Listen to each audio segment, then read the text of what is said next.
Shalom, my dear friends, and welcome to our Genesis Bible study. I believe for this video, I will commit what I believe is probably the unforgivable sin for recorders of content on YouTube. I'm going to warn you at the outset that this is not going to be a very interesting chapter of the Bible. Chapter 36 is the chapter that we'll be studying today, and it's just the genealogy of Esau, or Esav in Hebrew. Um, in some of the other genealogies that we have studied, I have dug deep into the the meanings of the Hebrew names, and tried to draw some significance from that. There have been kind of some historical milestones that are kind of scattered throughout the genealogies. But I'm frankly not interested in doing that for Esau's genealogy. The reason I do want to do a video on this chapter is because I feel some kind of a personal commitment to share the Bible with you chapter by chapter and verse by verse, covering every chapter and every verse of the Bible. No matter how disinterested I am in those things, I feel an obligation to do that because I do believe that the Bible is the Word of God, and chapter 36 of Genesis is God's Word, and it is valuable. So I do want to provide it for you. What I'm planning to do in this video is run through some of our preliminary material from my PowerPoint. I have edited that a bit and kind of trimmed it down. So if you think you might benefit by going through that, please stay with me as we go through the preliminary material. And if you would prefer just to go through the very interesting verses of Esau's genealogy, go ahead and fast forward on the video until you get to the Bible software, and that's where we will pick up the study. So without further ado, let us go ahead and launch into our background material on the book of Genesis, and particularly the chapters that we are focusing on today. I've been advertising a book that I have that I've written and have had recently published, kind of the end of last year or maybe the beginning of this year, 2024. It is basically a systematic theology of the whole Bible from the perspective of the Nazarene and Essene sects of Judaism. It is based on the Bible and the Bible alone, sola scriptura, the reformers used to proclaim. There are some references to the Dead Sea Scrolls and some other historical materials that are available that are of interest and do shed some light upon biblical passages. But basically, this is a biblical theology from Genesis to Revelation. And the reason I've been advertising it here is because a large portion of this book is dedicated to theology that's drawn from the book of Genesis. So if you'd like to dig a little deeper than we're going in these videos, feel free to purchase this book from Amazon is the best place to get it. It may be available on some of the other book publishers' websites or whatever. But if that helps you, then God be praised. We've also been using a series of dispensational Bible charts by a theologian named Alfred Eade.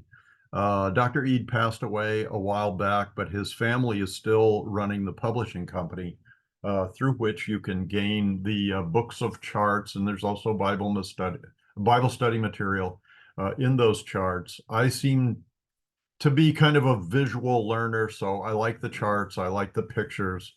And this is my favorite one. I have many series of Bible charts. This is my favorite one. I think it's the best. And I do have the permission of the Eade family to use these in my Bible studies. They were gracious enough to grant me that. The era that we are looking at is called the Age of Promise. Although God makes promises from one end of the Bible to the other, during this period in history, which is the age of the patriarchs, God's promises and the covenants that he makes associated with these promises are very prominent in this material, as we have already seen and will continue to see. So the patriarchs are Avram, Yitzhak, and Yaakov. Avram's name is changed to Abraham. Father of many nations is what Abraham means. Yitzhak was his son, and then Yaakov was the son of Isaac, and his name gets changed to Israel, which later will become the name of one of those nations, of which Abraham is the father, which would emerge and become the chosen people of Israel.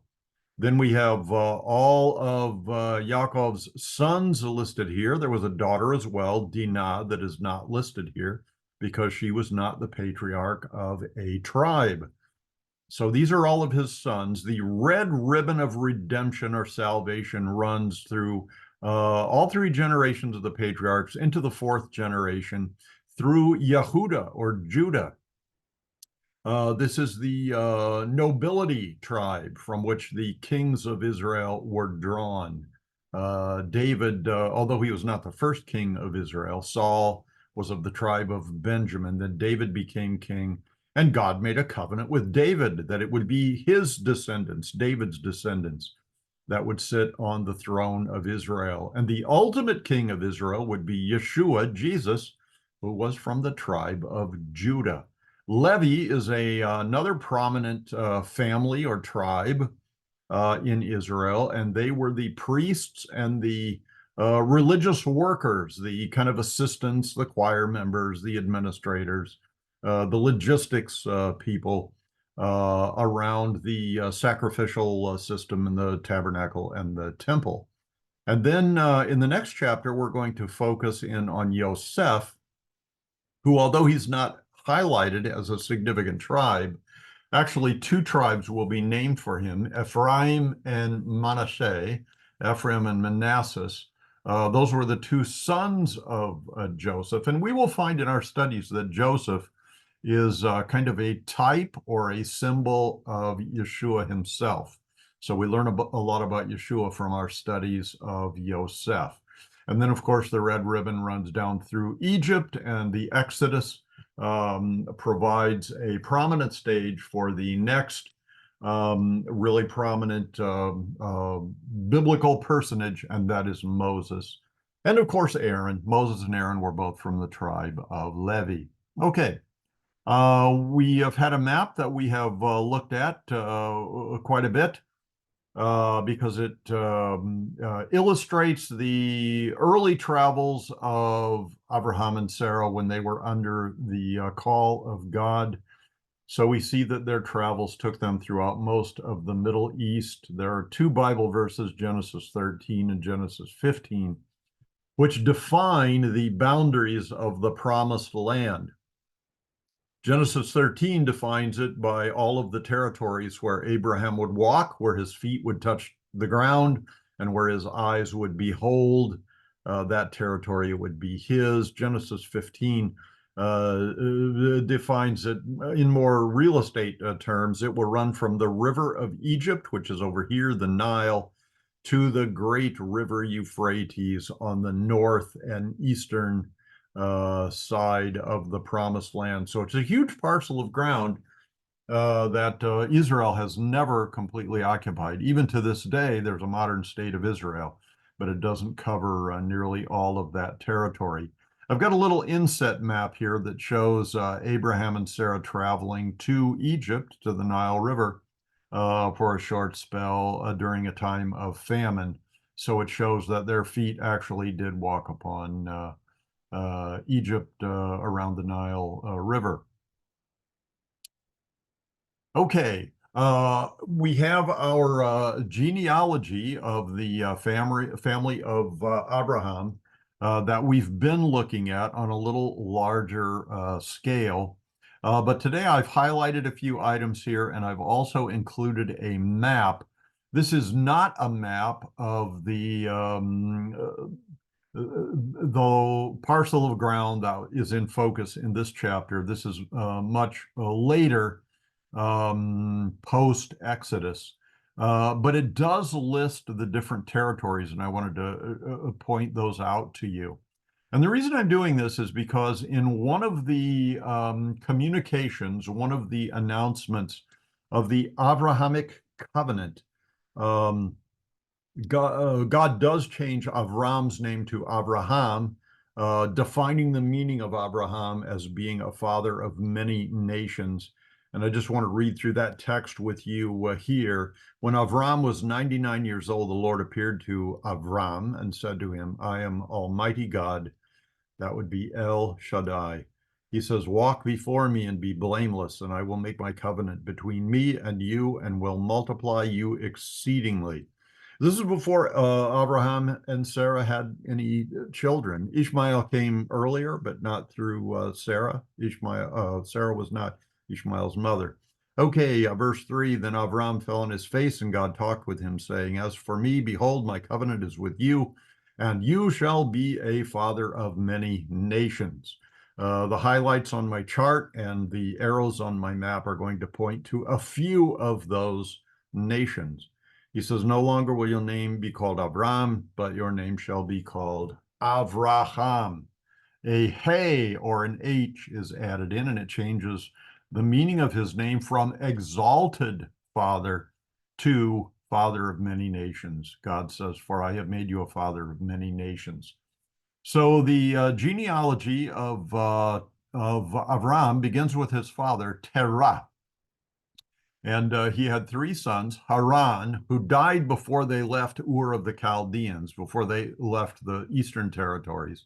Nahor lived longer than his brother. And then there was Avram, the third of the three brothers. So Avram is married to Sarai as long as we have known the couple.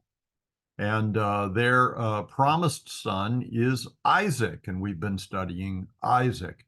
Now, before Isaac was born, Sarah arranged for Avram to have a marital relationship with Hagar, who was an Egyptian maidservant in their home, and she gave birth to Ishmael, who was actually older than Isaac. Ishmael is the ancestor of the Ishmaelites, but that later, the Arab nations, the 12 tribes of the Arab nations derive from Ishmael. Arabs claim Ishmael as their ancestor. Isaac, of course, is the second generation of the promised people of Israel. He marries Rebekah, who is from the same family. Bethuel was her husband. I'm sorry, her father. Laban was her brother. Jacob's going to have some dealings with Laban. And Bethuel was a child of Nahor, derived from Terah. So you can see how many generations we have gone through. Isaac marries Rebekah and has two sons, Jacob and Esau. Jacob is going to be the third generation of the Israelites, although they won't be called Israelites for some time. I'm going to call them that for clarity, for the Israel, the nation of Israel. But his brother Esau becomes the ancestor of the Edomites. Okay. Then Yaakov grows to be marriageable age, and he travels up to the family homestead in Padan Aram, it's called, and falls in love with one of Laban's daughters, Rachel or Rachel, but he ends up married to the other one, and both of them have maidservants. So he ends up with four women in the household who are bearing him children, as we'll see in a few minutes. So again, this is the third generation of the nation Israel, the chosen people. And all four of these women are going to bear children for Yaakov, and they will be the Israelites, the 12 tribes of the Jews. The term Jews comes really late in the Old Testament.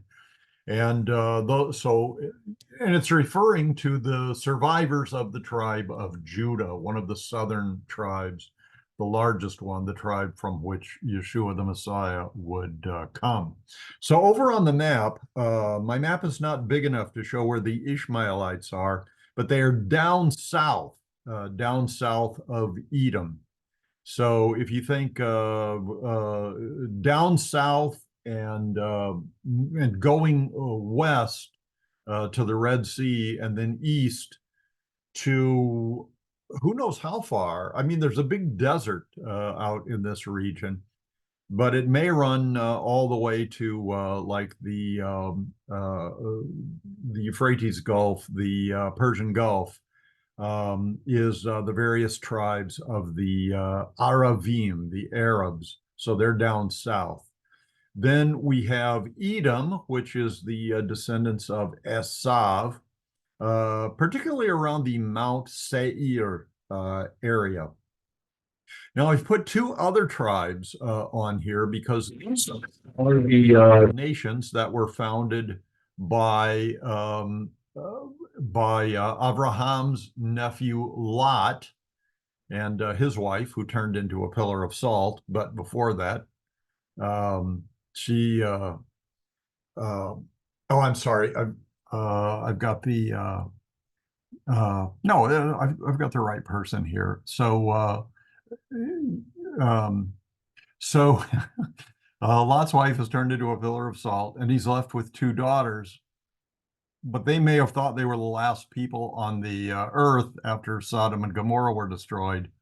So the two of them end up sleeping with their dad and producing offspring that would eventually be the ancestors of these two nations, Moab and Ammon. Ammon is the modern day capital of the Kingdom of Jordan. And then Moab actually doesn't exist anymore, but these are the nations that came from Lot. So these are some of the nations that would come from Abraham. Ammon and Moab did not come from Abraham, but from a nephew through Haran, again, who died before they arrived at Haran, which is a place name. Okay, enough of that. Here are the four women, two wives, Leah and Rachel, and then their maidservants, Zilpah and Bilhah, and these are the children that were born to each of them. Rachel only had two children, and in the last chapter, she died in the birth of Benjamin. So Yaakov was deprived of the woman that he loved the most. So, okay, that's going to bring us to our Bible text, and we'll jump into our genealogy. And once again, I encourage you only to stick with this as long as you can tolerate it. But we will go through all of these names. Now, this is the genealogy. The Toledot is the Hebrew word of Esav, who is Edom. Edom is the name of the country. Esav is the patriarch. I do want to mention one thing about his name, Esav. It's highlighted in the English there, and it's also highlighted over here in our Hebrew Bible. And there is some difference of opinion about how this last consonant, it's a vav in Hebrew, should be pronounced. The name of the letter, the name that I give to the letter is vav. And because it has two V's in it, you would understand that it would be pronounced as a V sound, Esav. In fact, the majority of Bible scholars say that in the biblical era, this Vav was actually called a wow, W-A-W, and has the wa sound. And that's where we get the name Esau, Esau. So scholars base their conviction that this was a wow on some. It's an argument that I don't really follow that well. I I believe it should be a Vav. By the way, modern Hebrew, whether from a Sephardic origin, like a Spanish Jewish origin, or a European Ashkenazi origin, both of those Jewish Hebrew speaking groups pronounce it as a Vav, and in modern Hebrew, it is pronounced as a Vav. And the most persuasive evidence for me is that there are a few words in Hebrew that can be spelled differently but pronounced the same. And the word back, like, the back part of your body, the part that covers your spine, the Hebrew word for that is gav, and I would spell that G-A-V, but it can also be spelled with a vav. And so I would spell that G-A-V. So the one spelling is G-A-B, the other is G-A-V. And we know that a B without a dagesh in it. Here is the letter that I'm pointing to here, the second letter over. This is a mem, this is a bet, has a dagesh or a dot in the middle of it, but the word back does not have the dagesh. So instead of being pronounced as a B, it's pronounced as a V. And back can be spelled either way, but the what's called the soft bait and the vav are pronounced the same. So that solves it for me. So that's why I call him Esav. Some people are going to call him Esau, but I'm sticking with my Vav theory. This theory is also important when it comes to pronouncing the sacred name of God, Yod He Vav He, because one of the consonants in the sacred name is a Vav. So whether it's a Wow or a Vav determines whether God's name should be pronounced Yahweh, which I believe is correct, or Yahweh, which I believe is incorrect, but it's pretty close. And I don't think God would be too disturbed if we choose to pronounce it either way. Hope I'm not going too much out on a limb there. Anyway, I call him Esav because that's how I pronounce my vavs. Okay, verse 2. Esav took his wives from the daughters of Canaan. Canaan, you'll remember, was the grandson of Ham, one of Noah's sons. I'm sorry, the Canaan was the grandson of Noah through Ham. So Canaan was Ham's son. So Canaan is like the Hamites settled Africa. So it may have taken them a while to get there, but Canaan is the name of in the promised land. And it is one of the families from which Esau took his wives. So Canaanites are Gentiles. Adah, the daughter of Elon the Hittite. So Esau took his wives among the daughters of Canaan. Adah is one of his wives, and she was the daughter of Elon the Hittite. So Hittites are like a Canaanite tribe or a division of the Canaanites. Then one of his other wives is Aholibama, the daughter of Anah, the daughter of Zivian the Hivite. Hivite sounds similar to Hittite, but this is a different group of people, the Hivites. And Esav took wives from both of those tribes. So he's got two wives there. And then there's Basmat, Ishmael's daughter. We've talked about Ishmael already because Abraham was Ishmael's father. Ishmael is the ancestor of the Arab tribes or the Ishmaelites. So he took Basemath from among Ishmael's family. So this would be Ishmael's daughter, the sister of Nevayot. Now it's going to name one of his wives, Adah, and talk about the kids that she bore. But before we do that, I can talk a little bit about polygamous marriages in the Old Testament. because just about every marriage that we come across is polygamous. And it's almost always, maybe always, a man with several wives, maybe many wives. Solomon is said to have had hundreds of wives and concubines, mainly due to the political arrangements, the arranged marriages, and the covenants, the contracts, the agreements, and so forth that were made between nations, so that Solomon could be a man of peace. Shalomo means peace. So I don't believe that God's ideal for marriage is polygamy, but I think he at least accepted it. Maybe didn't encourage it, but he at least accepted it. And I think the understanding was that one man could have a one-on-one relationship with more than one woman. So Abraham could be married to Sarah, but he could also be married and have children with Hagar.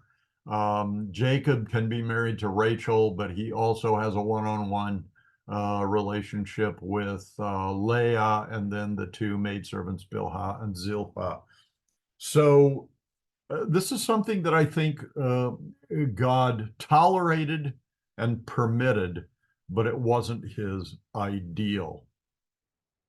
Yeah, I think that's the approach to it. There are occasions. In fact, God once said to David, I provided you, or I gave you these wives, these multiple wives that you have.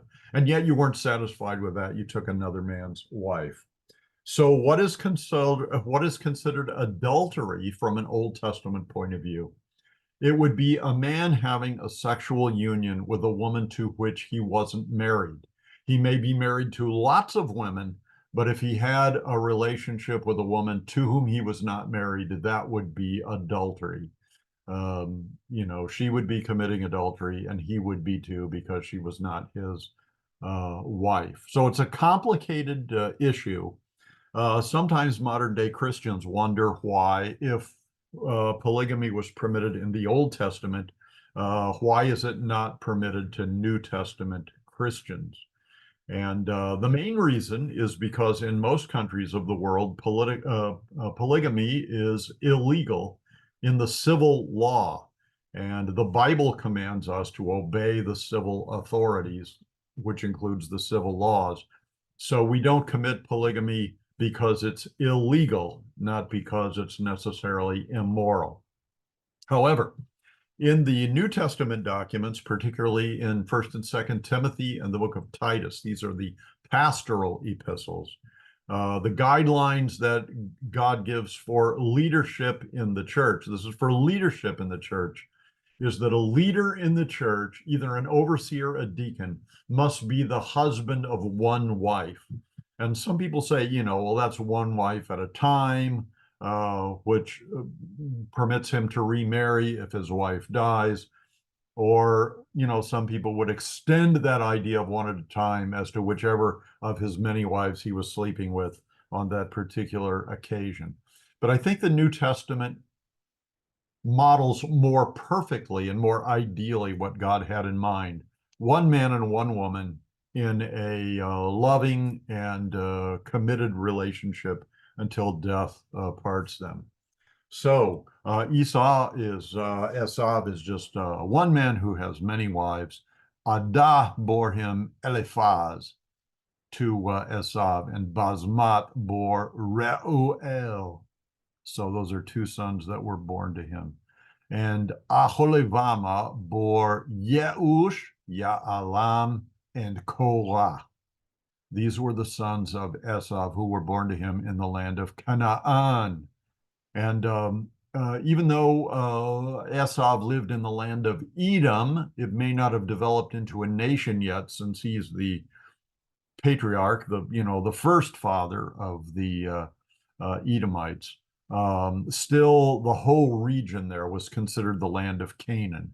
And then there were many tribes within the Canaanite areas. Verse 6, Esau took his wives, his sons, his daughters, and all the persons of his household, his cattle and all his animals and all his goods which he had gained in the land of Canaan, and went to a country away from the presence of his brother Yaakov. So Yaakov is going to be living in the territory that we think of now as like modern day Israel. So that's also in Canaanite territory. It won't be a possession of Israel until after the Exodus in the days of Joshua, when the land of Canaan is conquered and becomes the land of Israel. So so he moves away from Canaan to get away from his brother Yaakov, and he goes down to Mount Seir and what would later become the land of Edom. For their possessions were too great for them to dwell together. Now, this sheds some light on the last chapter, or maybe maybe two chapters back, when Jacob and Esau meet after like 20 years of Jacob living in Padan Aram with the extended family and getting married up there and having lots of kids. I think he came back with 10, no, 11 kids, actually 12 kids because there was a daughter, Dinah. So, both of them come back, and Esau invites Yaakov to come to Mount Seir and live with him. But Yaakov doesn't want to do that. So we see here that Esau was eager to get away from his brother, and Yaakov was eager to get away from his brother. So they had kind of an uncomfortable relationship with each other because of the history behind it. And but also they were both shepherds, and the territory that we're talking about is the southern part of Israel, which is mainly desert. And there is a lot of sheep herding down in the south there, but the land has such sparse vegetation that it's really limited as to like how many families can feed off the same pasture land. So, so they separated. So verse 8, Esau dwelt in Mount Seir.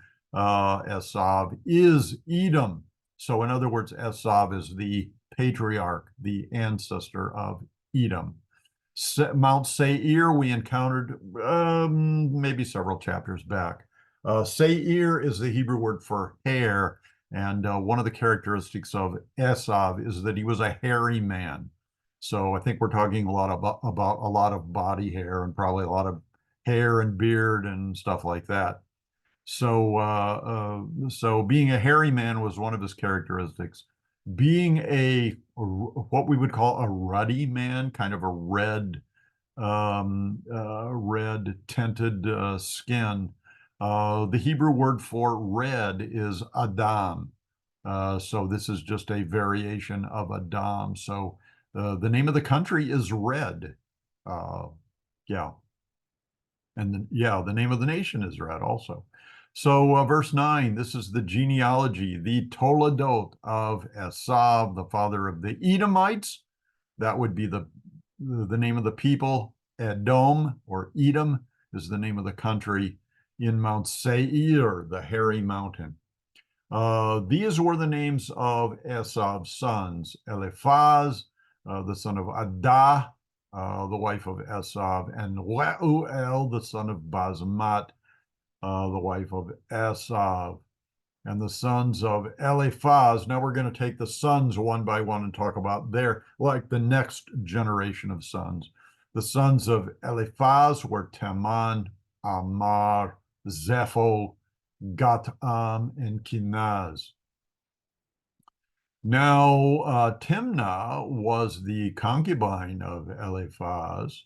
So a concubine is a woman who sleeps with a man but is not technically married, but it's legitimate enough that intercourse with her is not considered adultery.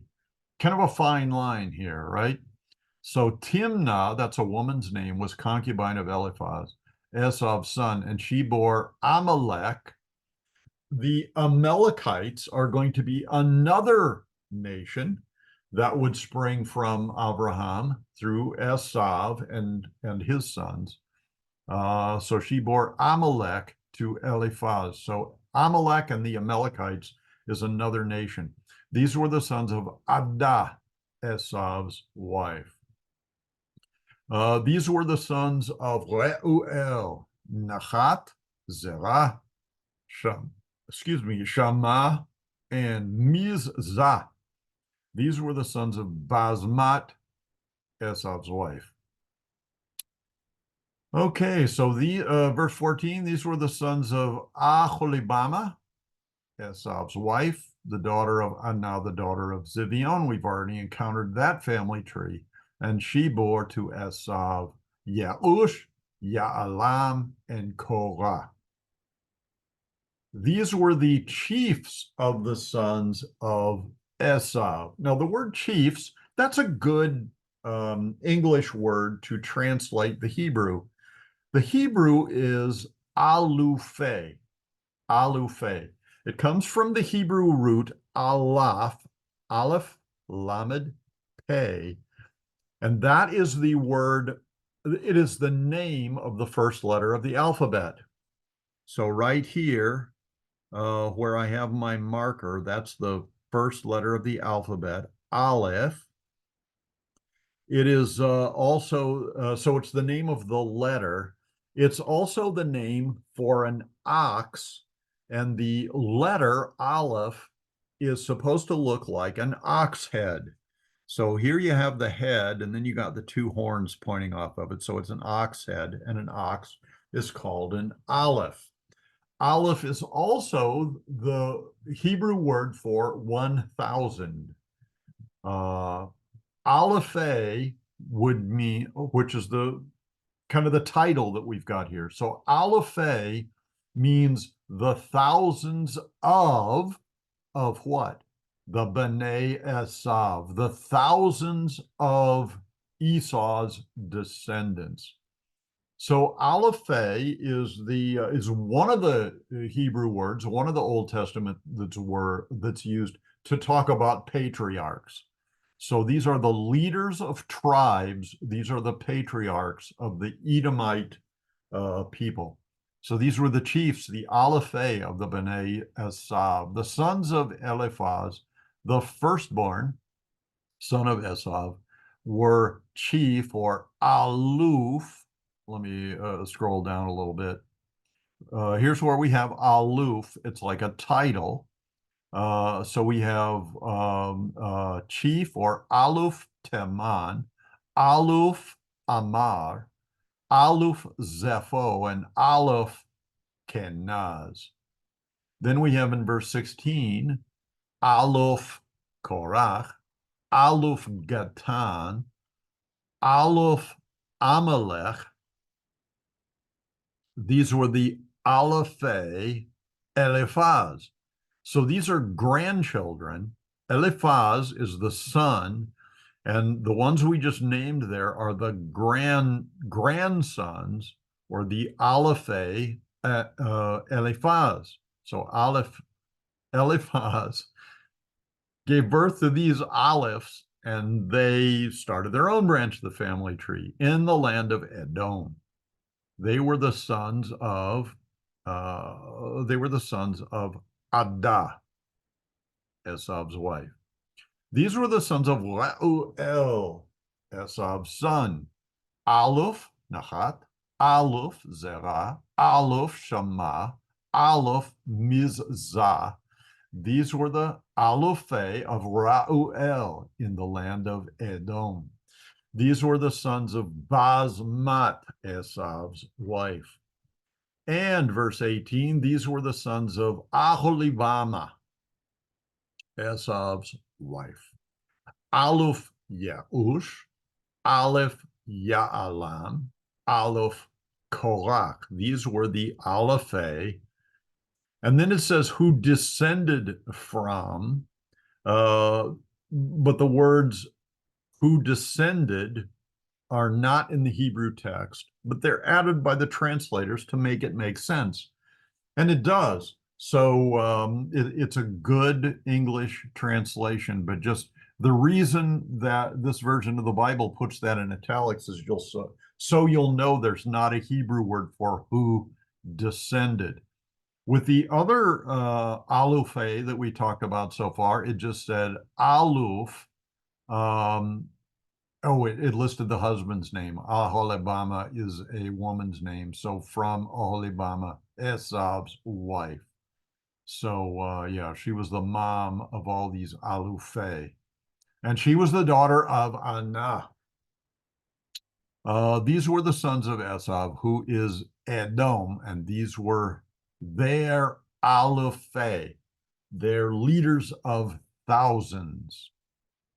These were the sons of Seir the Horite, who inhabited the land of Lotan, Shoval, Zivion, and Anah.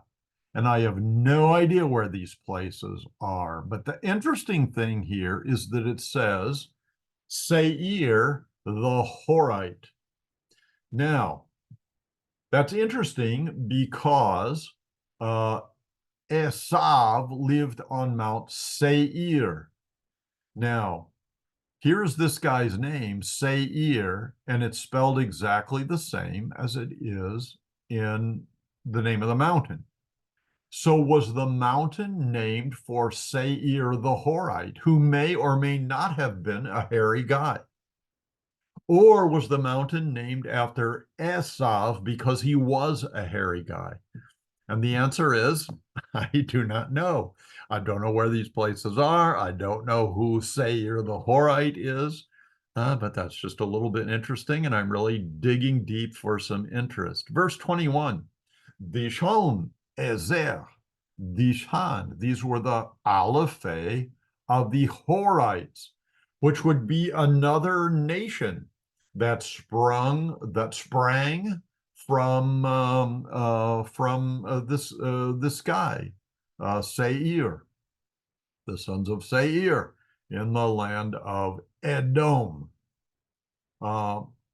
Esav is marrying these Canaanite girls, so maybe one of them, came from this family. He's marrying the neighboring girls. Now, having said that, we also found out when we were studying the story of Jacob and Esau, especially when Yaakov ended up with Esav's birthright and his blessing, there was a little bit of conflict there. And one of the things that Rebecca spoke, I think very forcefully and with a lot of emotion, was that if her son Yaakov married some of these local Canaanite girls, her life would not be worth living.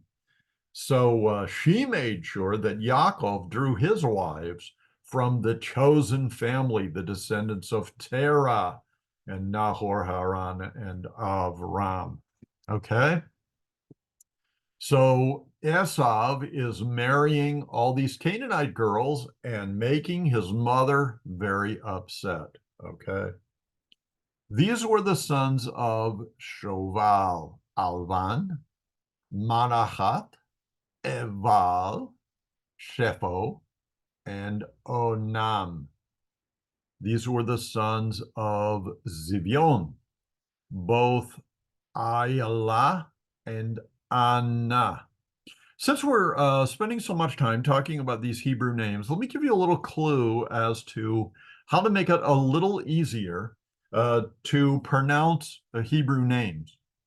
So, for example, if you were going to pronounce this in English, I don't know how you would do it, but you'd probably make a diphthong out of the E and the O.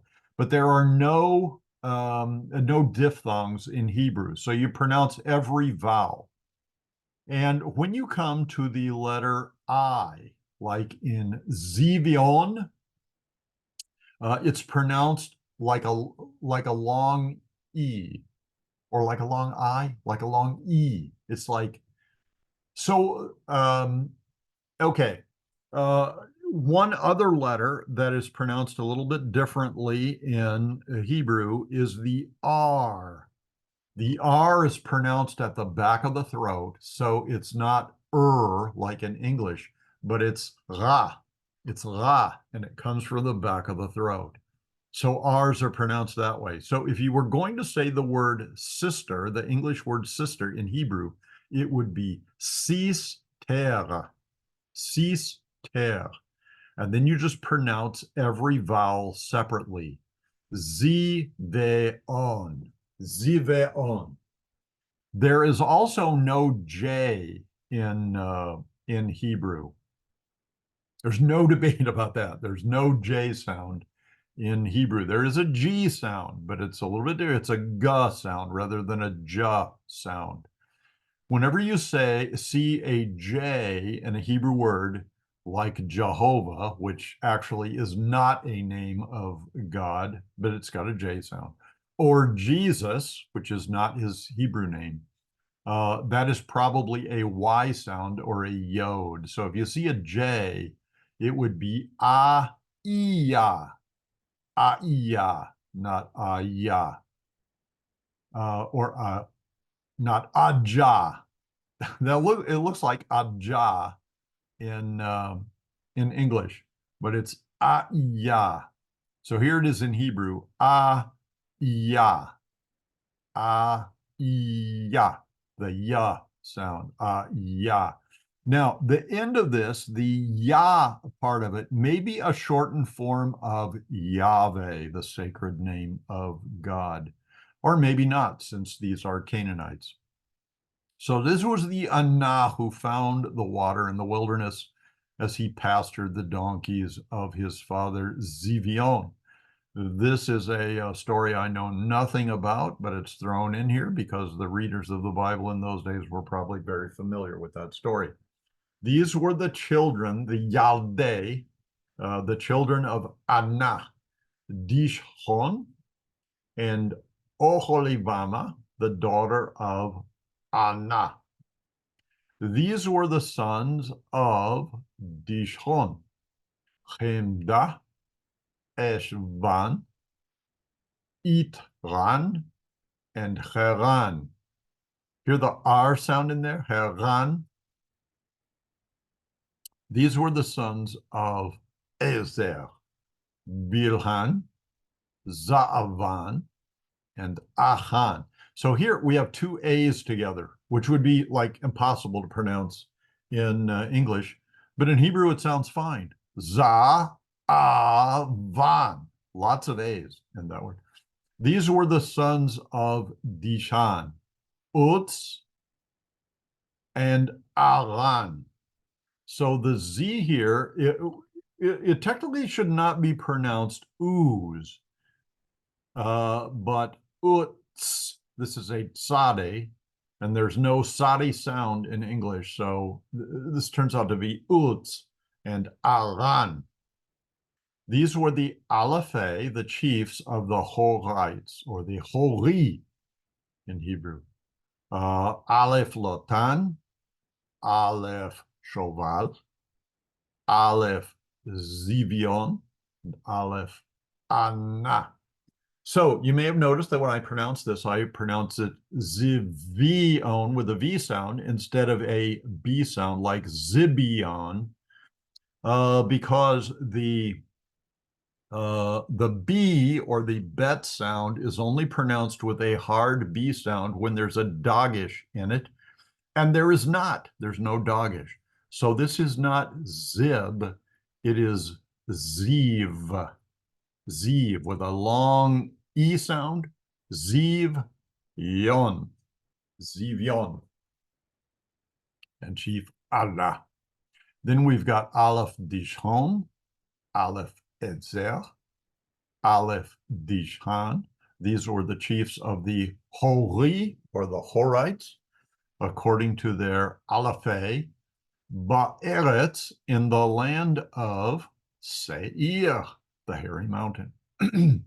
Now, these were the Malakim. Melech is another word for rulers.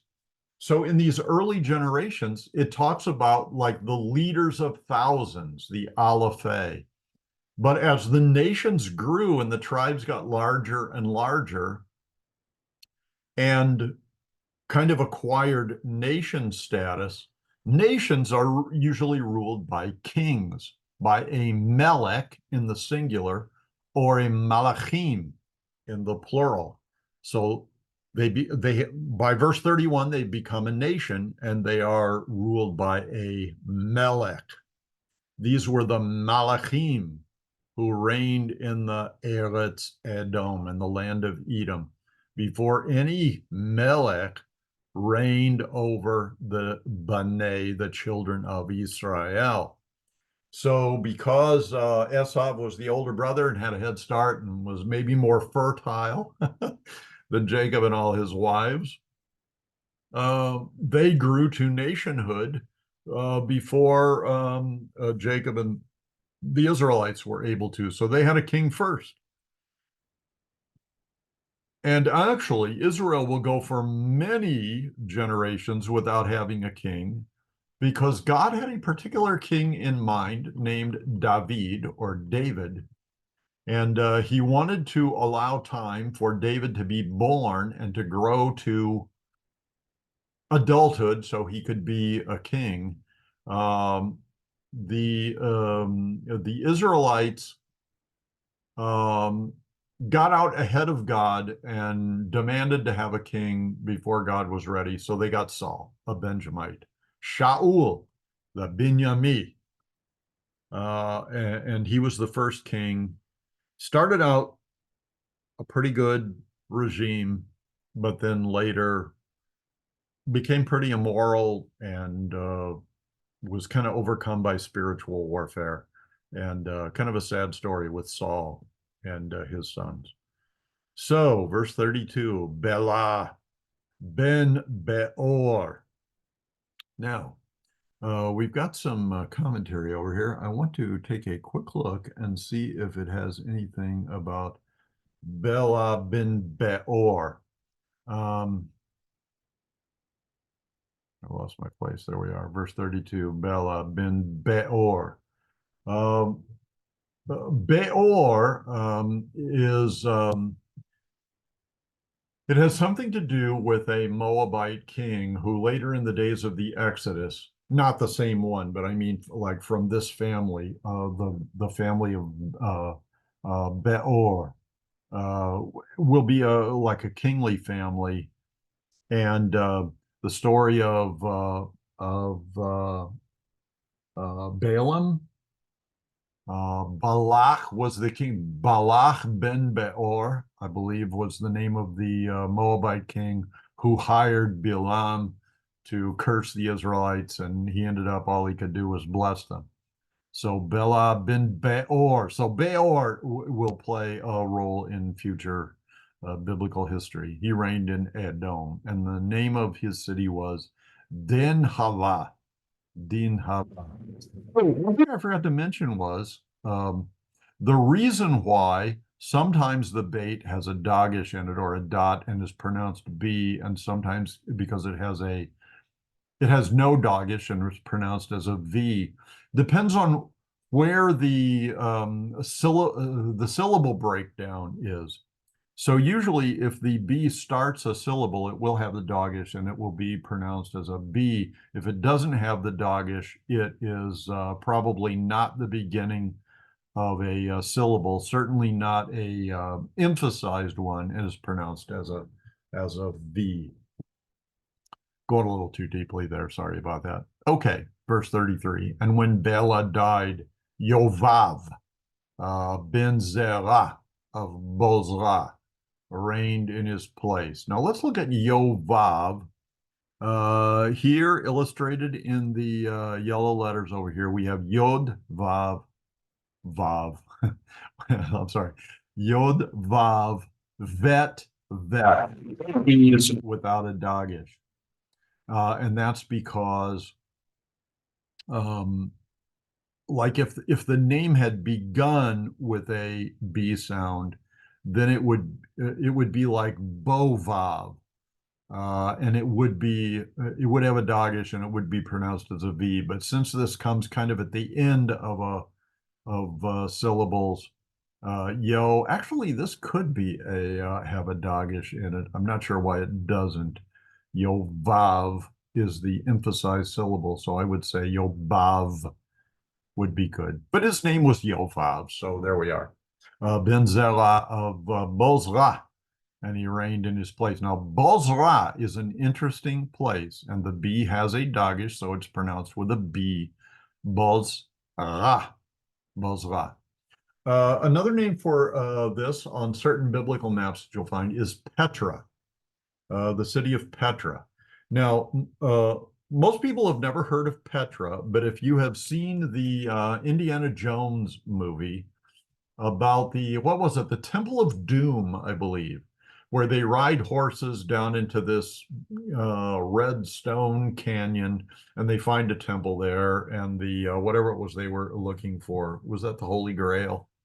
In the Temple of Doom. I forget exactly the storyline, but that scene out in the desert where they ride through that canyon and find the temple is the city of Bozrah, Petra. It's an actual place, and that's where that movie was filmed.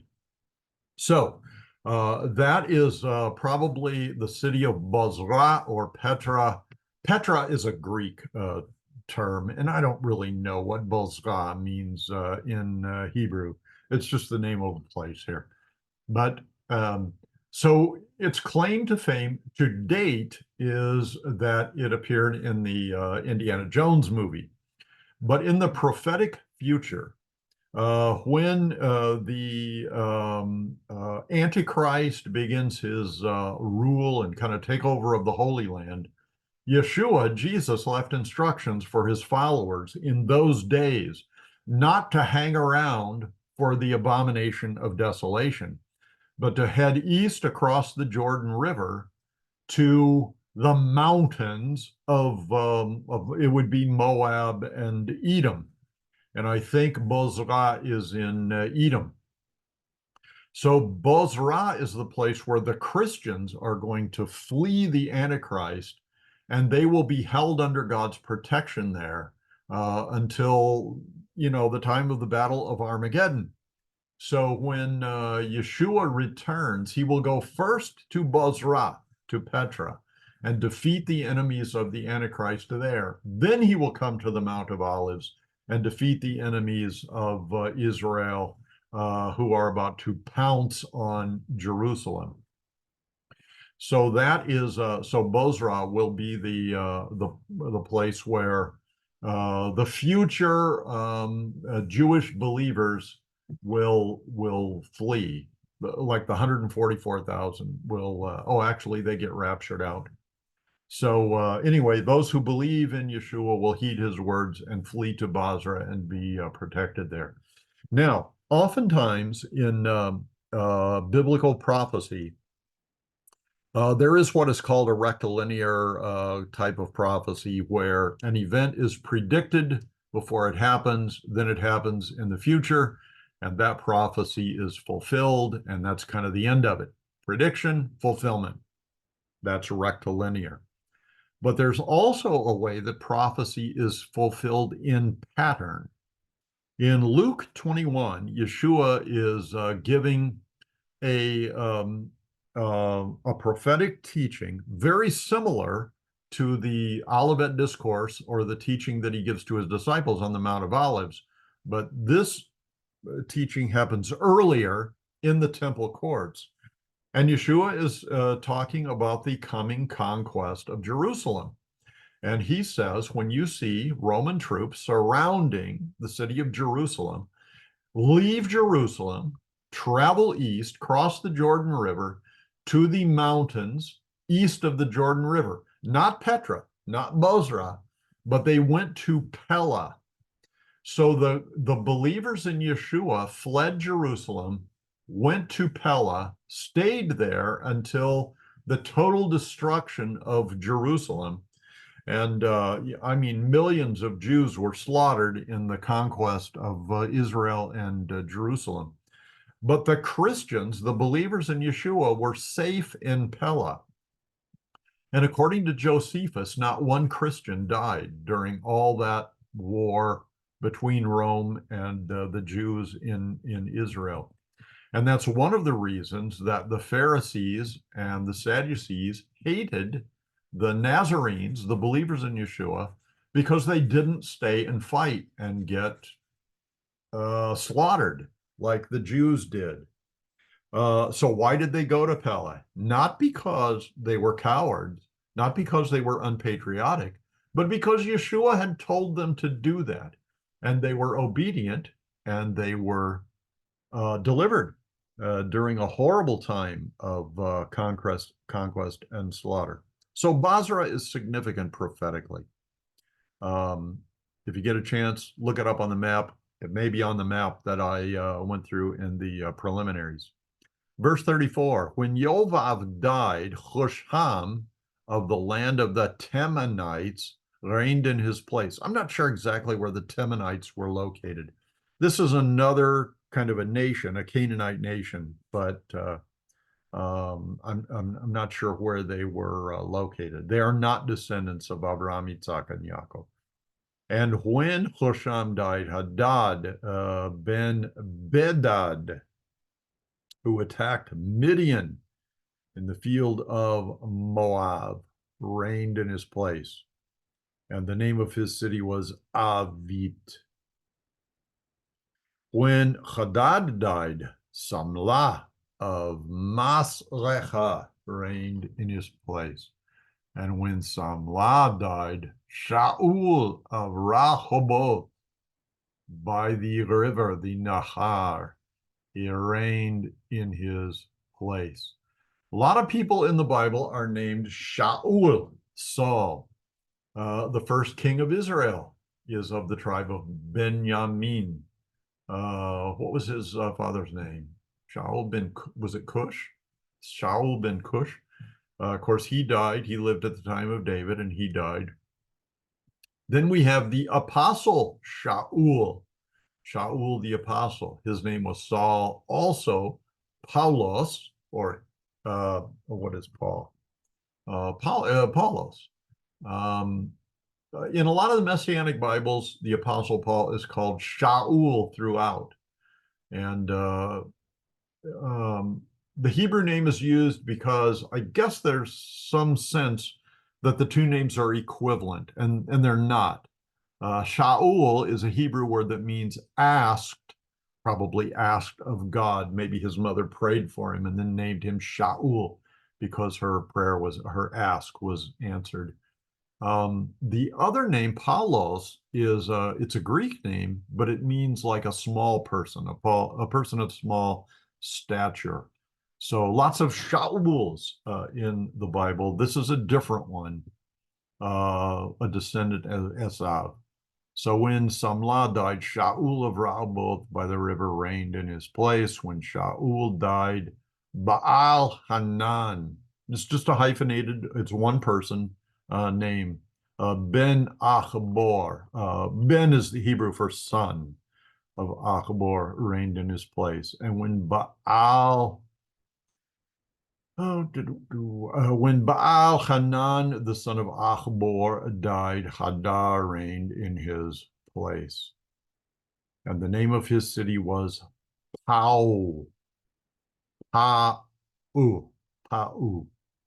His wife's name, the name of his Isha was Mechetabel. Mechetabel. It's actually Machetavel because the B doesn't come at the beginning of a syllable. Matred, daughter of Matred, the daughter of Mezahav. So the daughter of Matred, Matred is probably a man's name. Daughter of Matred. No, this is probably a mother's name.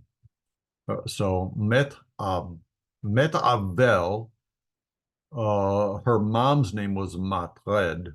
The daughter of Mezahav is probably her father's name. No, her grandfather's name, because Matred, her mother, was the daughter of Mezahav. So that would be the grandfather's name.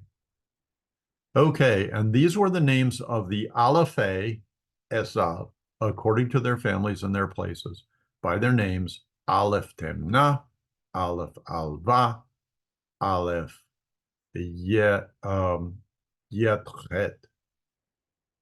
Yetret, some name. Verse 41, Aleph Aholibama, Aleph Elah, Aleph Penon. Now, this is Aholibama is one of the wives of Esau, but this would appear to be a masculine name because because Aleph here is masculine, and it what modifies Aholibama. So Aholibama is probably a man's name, although it ends in a hey, which is a feminine ending. So I don't think, I mean, at any rate, I don't think this is a reference to Esav's, one of Esav's wives. I think this is probably a man, and further down the family tree.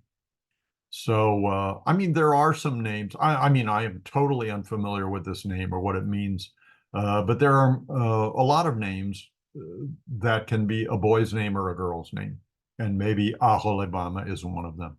So then we've got Aleph Elah and Aleph Pinon. Pinon sounds like it might have something to do with a face, like maybe a beautiful face or something like that. Then we've got Aleph Genaz, Aleph Teman, Aleph Mivzar. Then we've got Aleph Magdiel, Aleph Iram.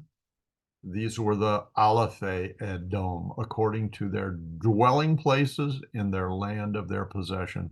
Esav was the father of the Edomi, the Edomites, the Avi Edom. Okay, that is the end of that chapter, and I, for one, am glad that it's over with. Hopefully you learned a little bit about pronouncing Hebrew names, and learned a little bit about the various tribes that grew into nations as God had predicted to Abraham, then to Isaac, and then to Yaakov. And here in this chapter, we see that happening. So now in chapter 2, we're going to start talking about the history, the Toledot of Yaakov, Yosef being the focus from here on out. Chapter 38 is going to be a weird one. It'll be interesting to take a look at that. But from 37 on to the end of the book, Joseph is going to be the main character.